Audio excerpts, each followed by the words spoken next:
This is Charlie Parsons for Boxing Social in association with freebets.com, Empire Fight Store and Forged Irish Stout.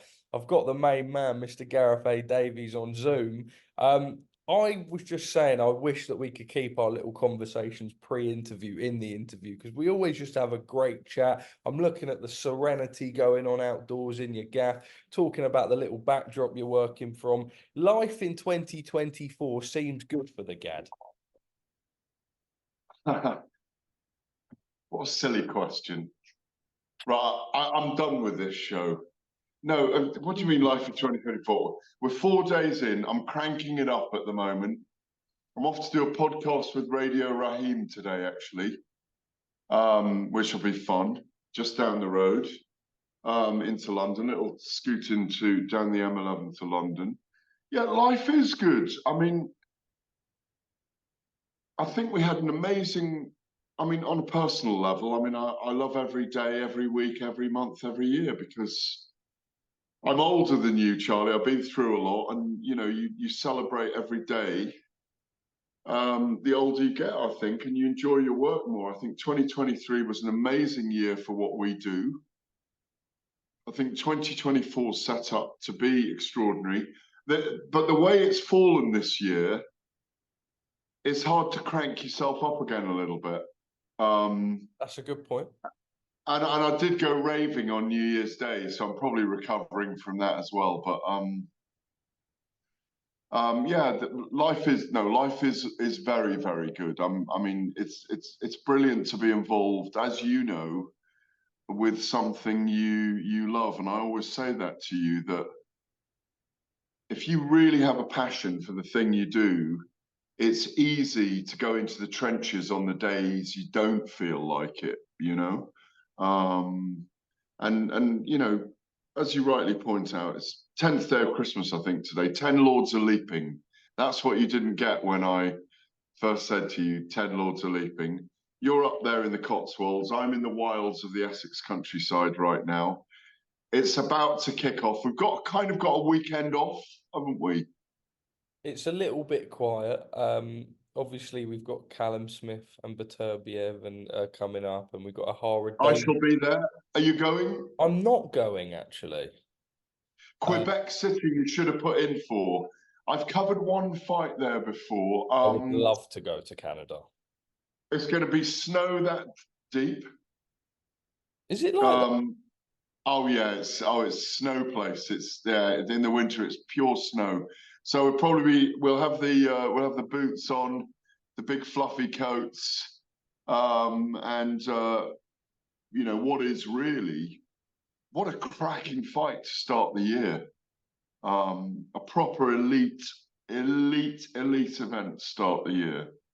Well, let's pick up on that then, because I feel like there is almost always an element of, like, we have this British bias where we always back our own, to the point where sometimes we get a little bit carried away. But I think if we look in hindsight, we look at the injuries Beterbiev's faced, we look at the time out of the ring, obviously that last fight with Anthony Yarde, him now being, 39, 40 years old. It looks like there's miles on the clock, and it sort of feels... 38. If there was a 38, if there was ever a time, then it could well be now. Do you reiterate that? Yeah, but you can also say Callum Smith's been out for 17 months. Absolutely. And he's not a light heavyweight, even though I think he's 6'5" and he's grown into the weight amazingly. And he looked very good in his last 2 fights at light heavyweight.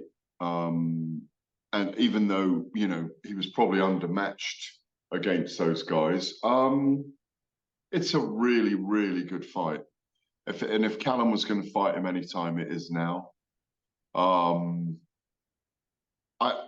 love Callum to do it for him, but I'd also love to see Beterbiev and Bivol this year. Absolutely. Both undefeated, both. When you look at Beterbiev's record, 19 wins, 19 knockouts, it's extraordinary. He's just got that ability to find the equalizer at different points in the fight. And he really does have that killer instinct, doesn't he, when someone's hurt? I thought, even though it was only an 8-round fight in the end, Beterbiev and Yard at the beginning of last year was one of the fights of the year, no question about it. But then Callum Smith has got a fantastic jab. He's got power. He's got levers on the inside. As you say, you rightly mentioned the age of Arthur, that he's 39 this year. That Yard fight will have taken things out of him as well. But he's just got that ability to turn the corner in a fight when he looks like he's in trouble and weather the storms. He does nothing to wreck his body outside fighting. I still favour Beterbiev to win this fight, but I'd be delighted for Callum if he did it. It's a brilliant fight. I'm looking forward to seeing Callum out there. I'm heading out there next week, doing a bit of work for ESPN and Top Rank as their reporter on the ground. Really looking forward to it. And obviously it's delayed as well, isn't it? So it was originally going to take place, I think it was August, then December, wasn't it? Does that hinder the both of them? Because you talk about Callum's inactivity, and obviously we know that like Beterbiev and injuries faced and everything, but you probably now look in hindsight and think maybe Callum would have probably been better off with a fight in between. Or he wasn't to know, but it's just the way the boxing world works, right? Yeah, absolutely. But, you know, he knew the fight was there. He doesn't want to pick up an injury against anyone else. Beterbiev had that jaw issue. I spoke to him about it in Riyadh in October. He was there as one of the guests at the Legends dinner. And he said he's absolutely fine now, but he needed to get it right because it was an issue in his jawline that he needed to sort out. An infection in there. Now, I think Callum's been waiting for these mega fights. When you think about it, he went all the way through, you know, beat George Groves, became the #1 super middleweight in the world, had a reign, had that weird fight with John Ryder, which some of us felt Ryder had won. And then, you know, had the fight with Canelo, and that's the only blemish in his career, really. So, and even on that night, he went 12 tough rounds with Canelo.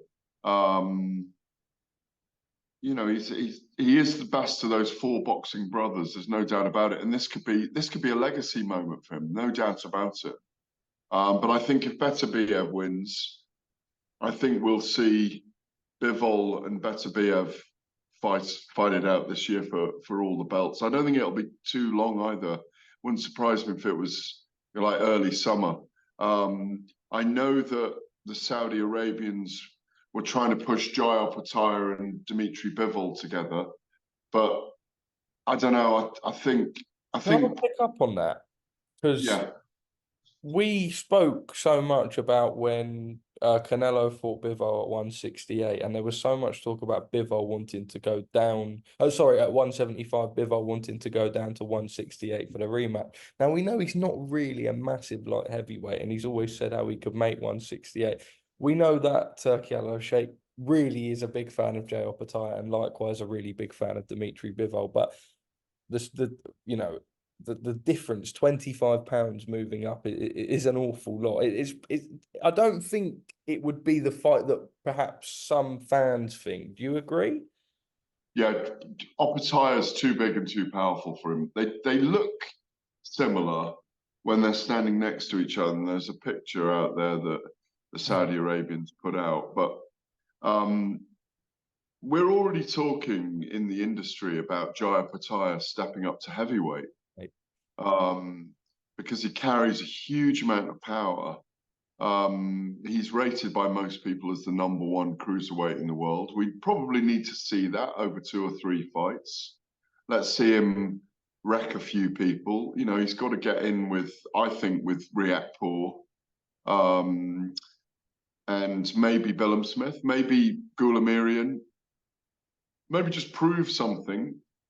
But having said that, if he is suddenly invited up as the wild card into the heavyweight Super League up in Saudi, he's going to take it because it's probably 3 or 4 times the money he's going to be earning at cruiserweight. And at the end of the day, this is a business as much as it is a sport, and money talks, and it always talks. So that's the That's the dollar chain that he's going to be on. I just don't. I think Bivol would be. It's just too outlandish for Bivol to go up and face Opetaia, especially when there is that legacy fight at 175 with Beterbiev. And Beterbiev is promoted by Bob Arum, who obviously has a relationship with the Saudis as well, initially through Tyson Fury. So you look at the money chain and you look at the route, the business route, and for me, that's the fight that happens next. Gareth, on the topic of sort of Saudi Arabia and everything, I suppose now looking forward, I'm going to talk about the two big British heavyweights. Firstly, Tyson Fury. We've seen the videos and images circulating. He is starting his camp very early over there in Riyadh. Well, not very early, but obviously gone to Riyadh very early. I think arriving in the last couple of days just before the new year. What are your thoughts going into that? He probably won't be bothered necessarily by what people think. I mean, you'll be able to speak better than I will, you know him better than I do. But going into this clash, into this fight, a lot to prove. We know how good Oleksandr Usyk is. We know that a lot of people say technically, in terms of a fight, it may not be the most fun one to watch. But you think we definitely see a different Tyson Fury this time round? Well, it's a Tyson Fury, as you say, that's gone to Riyadh 46 days before the fight. 40 of those will be training. You know, the last 6 days are obviously going to be huge build-up. Red carpet, press conference, workouts, all of that kind of stuff. Promotion. I suspect there might even be one press conference back in London over that time. But maybe there won't be. I think it's the right move to get out of this territory and go over there, get away from the family, or be away from the family to train, be away from us in general. I think it's a really good move. It's a fight. It's an era-defining, a legacy-defining fight for both men and for the heavyweight division itself. You know, we're going to get Lennox Lewis and Evander Holyfield there at that event, I'm sure. Well, I'm almost certain Lennox is there anyway. I know that he's doing a ritual handover, which is going to be amazing. 25 years, when you think about it, since that undisputed title, it's going to be a historic moment. No doubt they will create a ring of fire or something, because it's called that. I mean, I think it's going to be amazing.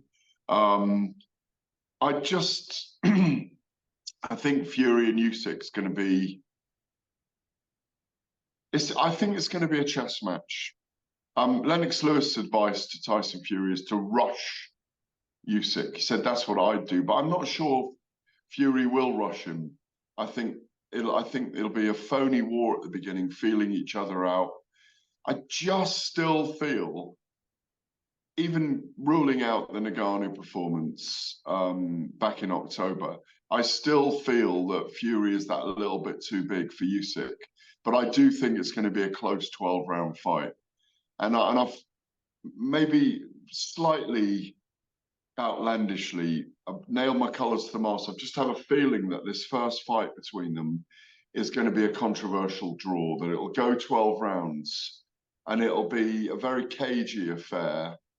And they'll, you know, because Fury knows he can be on the outside and win this, for example. And I think Usyk's footwork's extraordinary. I just think it's going to be one of those very close fights. And we're all going to be arguing afterwards over who won it. And it may come down to favoritism. And as you know, 10% of people actually score a fight. And I just feel like it's going to be this weird controversial draw, and they're going to end up fighting again a second time. But if I was to favour a winner, I think it's Fury. I just think he's had his wake-up call against Ngannou, and I just think he'll be back to being sharpened for Usyk. But again, it's a fight where I don't want to see either man lose, because both of them have been extraordinary in our sport for different reasons. But listen, it's a massive event, and you know, it's just gonna. it's just amazing that we're not waiting till June for it. It's in 44 days' time, you know, 6 and a bit weeks' time. So, you know, it's going to be amazing. It really is going to be amazing. We're so blessed, aren't we? I mean, look, even the month after, we're expecting some form of announcement at some point.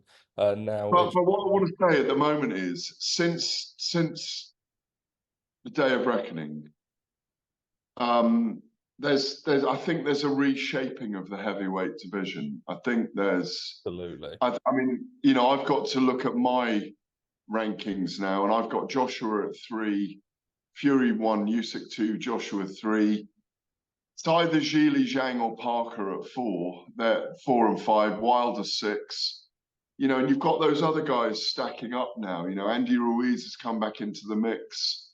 Daniel Dubois, Agit Kabayel, Frank Sanchez, Jared Anderson. I think there's your top 10.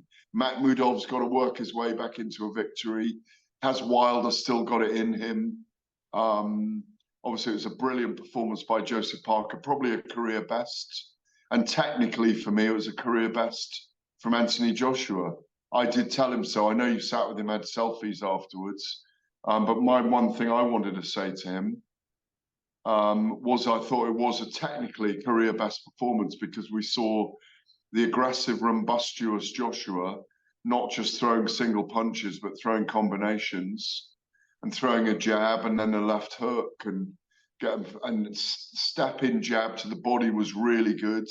I mean, Wallin didn't offer much, but Joshua, AJ didn't let him. And I think pleasing as well was speaking to Ben Davison during the week and Joshua doing exactly what they had planned in camp. And so technically, that's what I said to him personally after the press conference. Technically, I thought it was his best performance because there was barely an error in there. And, you know, he quit the guy on his stool, didn't he? He made the guy quit on his stool. So to all intents and purposes, he is back big time. And what's exciting is, again, with a bias, if Fury beats Usyk and Joshua maybe beats Hergovic, if that IBF belt becomes vacant, you know, we've got the prospect of Fury against Joshua again in early 2025. I think it will take till then, but it's brilliant, really. So so we will have had the 18 months or 20 months of the heavyweight division that we really needed for the era. Well, let's sort of keep on to date with Anthony Joshua then. We're hearing that March 16 date. We did reveal all afterwards that the Anthony Joshua Deontay Wilder fight was signed after God knows how many years of talking about it, and it finally obviously came to an end with Deontay Wilder losing. We know that after Tyson Fury's performance with Francis Ngannou, there was a lot of talk about AJ Ngannou, and now that is the fight that we believe the Saudis are pushing for. I understand that talks are underway for that. Obviously, the IBF and everything, it's obviously we don't expect it to be vacant by March time. So potentially we have the Ngannou fight, AJ has the Ngannou fight, and then Hergovic around a similar time to the second Fury Usyk fight, and then that sees a pathway to the you know, AJ Fury or something 2025. What's your thoughts on the Ngannou fight? You expect to see that one next? It's a fun one, I suppose, in build up. Yeah, that is the talk, of course, but there's a risk still. There's a risk, but we've seen now what Ngannou can do, and I don't think he'll do too much different against AJ. Can AJ budge him if he fights him? Yes. Can Ngannou hurt AJ? Yes. So there's jeopardy there. Personally, I'd rather see AJ fight Hergovic next. But the amount of money on the table for Ngannou is such a tease financially for any of them. You know, they could even put Wilder in right now with Ngannou, which would keep Ngannou as a player. So don't rule out that option either. Think that's But got if they're potential, being judged on their performance, sorry? do you think that's got potential, Wilder and Ngannou? Yeah, I do. If unless they're being judged on performance by performance in the Super League, if Wilder fought Ngannou, there's still interest in that. But the problem is, in this fight against Parker, he didn't. That menace had gone. It was completely nullified. That aura of menace. But you know, if AJ is to fight Ngannou next, hopefully he won't get the same flack that Fury got for facing him. And I ain't calling it an exhibition, my friend. Nor did I in the other one. They'll probably do Because that now as a pro fight, right? Well, it was obviously a 10 round, but like in terms of, you think they'll do the whole 12 threes now? He's sort of proven himself as no, a. I think it'll be a 10-round fight, unless they're trying to put some kind of belt on the line for it. That's, you know, a made up, works for a TV for the event belt. But I think 10 rounds is enough, because I still think Ngannou will be dangerous for 10 minutes. As I said, again, it would be against Fury. Very dangerous in those first 10 minutes. Because if he gets a foothold in the fight, as we saw against Fury, he's going to do damage. And the advantage that Anthony Joshua's got, if he does fight him, is you cannot take the guy lightly anymore. So you're going to have the sharpener in your body. You're going to have the adrenaline in your body. You're going to have the nerves, because you know what he's capable of now. He's a 20-stone man, 6'5", who on the eye test really laid an assault on Fury in the 8th round and knocked him down in the 3rd. And a lot of fans watching felt that he became the winner of the fight. You know, as you know, I didn't score it for him, and I think if you're scoring the fight, Fury won the bout. But you've got to take Ngannou seriously, in as much as he's coming to bring everything. If that happens, it'll be great. And you also know that if that fight does happen, you're saying March 16th. We were hearing March 9th originally, weren't we? If that fight does happen, you know the card's going to be stacked as well. Huge. So, you know. You expect AJ to, if that is the fight, does he stop Francis Ngannou? I don't know. There could be 10 rounds of war. You know, we all. Or can you not? How do I see it? Yeah, I think like under Ben Davison now, and looking at the Wallin performance, and obviously maybe as much as Fury gave Ngannou his credit, maybe not a fully prepared Tyson Fury. Now in hindsight and looking at how everything's unfolded, do you have a vision as to how a fight like that would play out?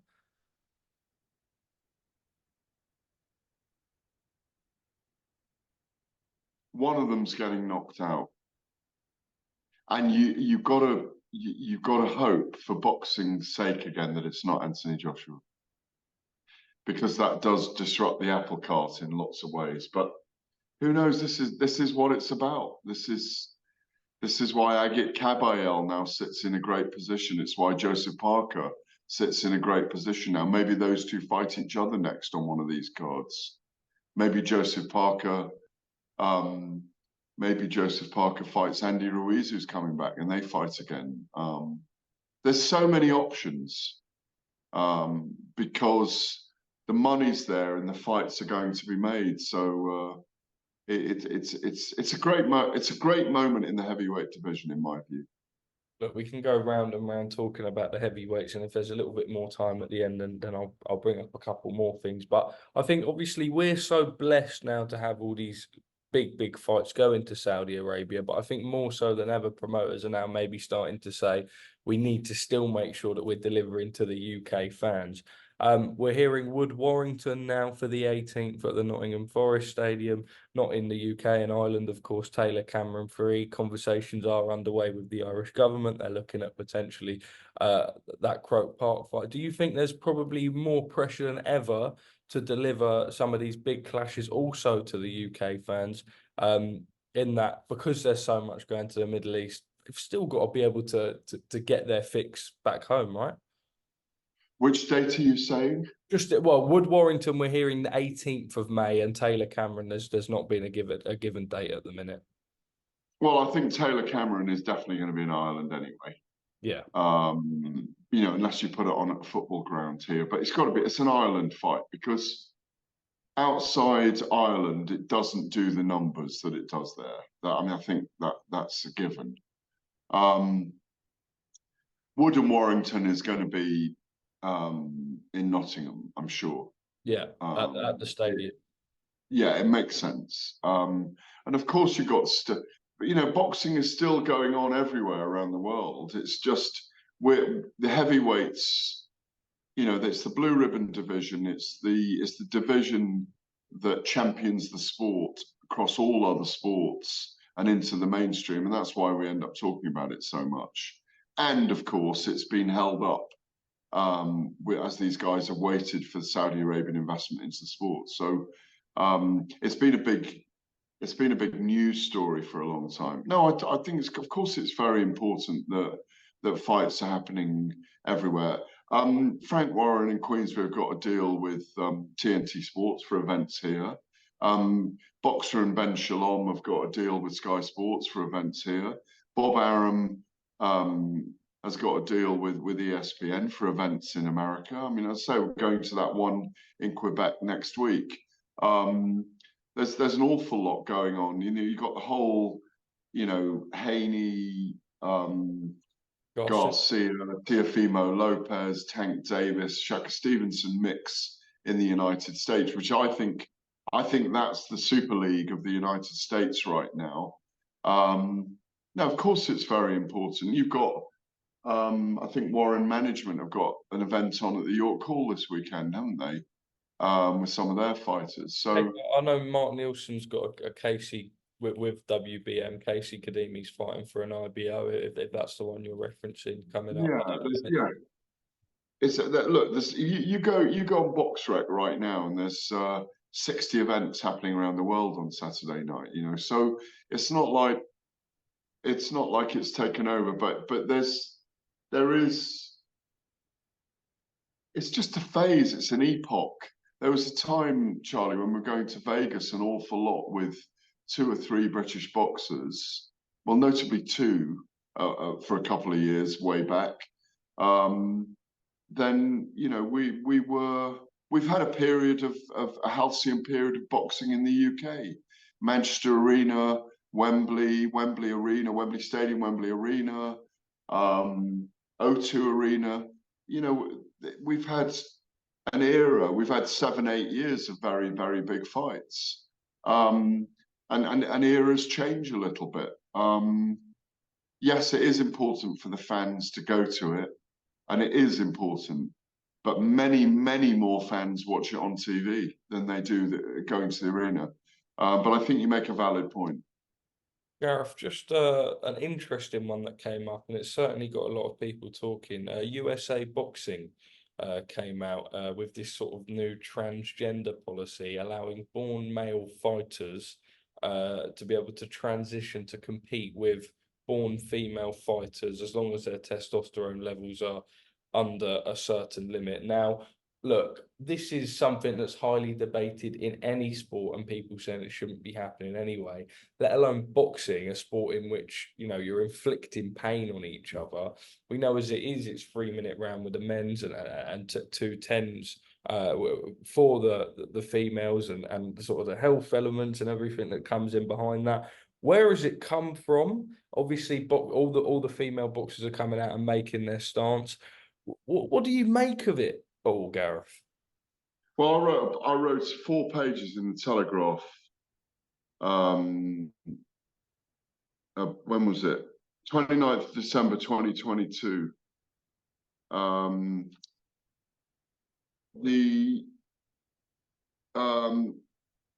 did a piece at the time. I did a piece at the time about way back in 1998. I covered, might have been 2000. I covered a man versus a woman in Seattle, Washington. Really? Went out to cover an event. Yeah. It's the only licensed bout I can ever remember between a man and a woman. I went out to cover it in Seattle, Washington. It was between this woman called Margaret McGregor and a little guy called Lloyd Chow, who's a Chinese American. I mean, he just ran for 4 rounds and she beat him up like the raging bell. Just straighten this out. Was he a boxer? Or? What was the what? Sorry. She beat him up. You said was he like? Yeah, he was on a lose-lose. He didn't really throw many punches. She just beat him up. 2/3 of the 6,000 audience were women, and it was just a raucous atmosphere in there. But I went to cover it journalistically because it was the first bout we could ever remember where a bout between a man and a woman had been licensed. I'm digressing from the transgender, but what I'm saying is it was a news story on the front pages that day because this was such a weird and rare occasion. And as we found, and I bring this around for a certain reason, you know, the recent story with Claressa Shields sparring with men and getting hurt in sparring, it's something you have to be very careful about because we are physiologically different, men and women. I did this story last year, boxing to introduce new transgender category. But this was with the WBC, and this is what I agree with. Transgender can fight transgender as a category. Yeah? Yeah. And I agree with this. If you reach puberty as a man, you should never, ever be boxing a woman. Regardless of, you know, what gender you need to be in life, you should, if you're born a man and you reach puberty as a man, you should never be boxing a woman in a professional or amateur ring. In my view, you can't change your gender to be a woman then and box a woman. I just don't agree with it. It's just not right. That's just my view. But what the piece I did with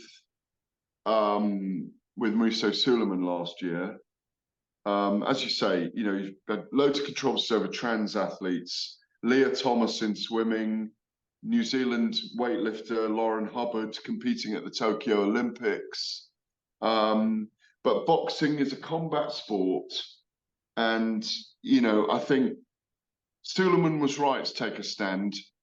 If transgender people want to box, they've got to box in a transgender category. It's as simple as that. Is there any market for that? Well, that's what he was saying last year. We'll put out the call. We'll see how many transgender boxers there are in the world that want to box. But yeah, I know you're laughing, but I think that's the best way of dealing with it. But you know, because you know, I don't even think it's funny. I just think it's the right way to do it. You ask who they are.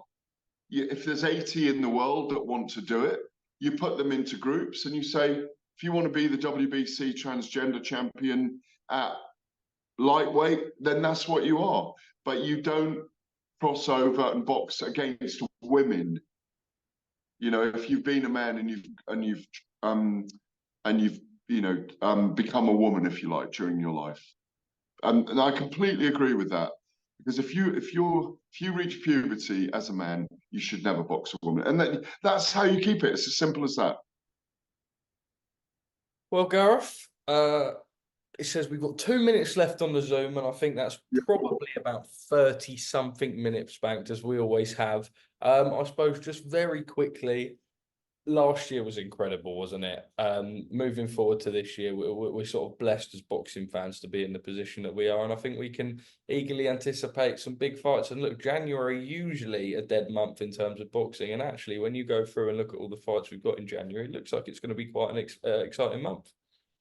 Yeah, it is. You know, can't wait for Beterbiev against Smith. You know, it's going to be a great year. I think we will see Canelo and Benavidez this year. I think we'll see maybe even see Terence Crawford and Canelo.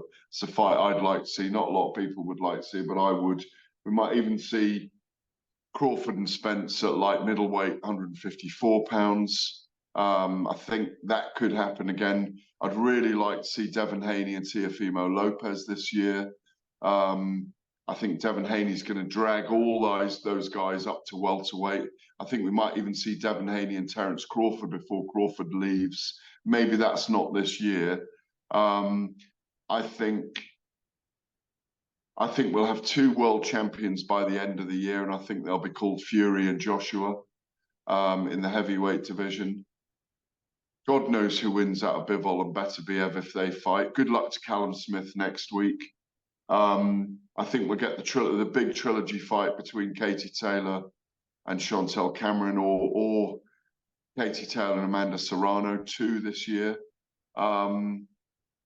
There's so many great things going on. I think Bam Rodriguez and Estrada. There's Inui will probably come up another weight division. I mean, God, we're in such a great position. So I think it's onwards and upwards in 2024 before the countdown. 10, 9, 8, 10 lords are leaping. Say that. It's the countdown that you're seeing. I'm not seeing it. It says less than a minute. Top man, and thank you for speaking to us at Boxing Social. Give me a quick thumbnail. There we are. We love to see it. We need to think of a new advert for freebets.com.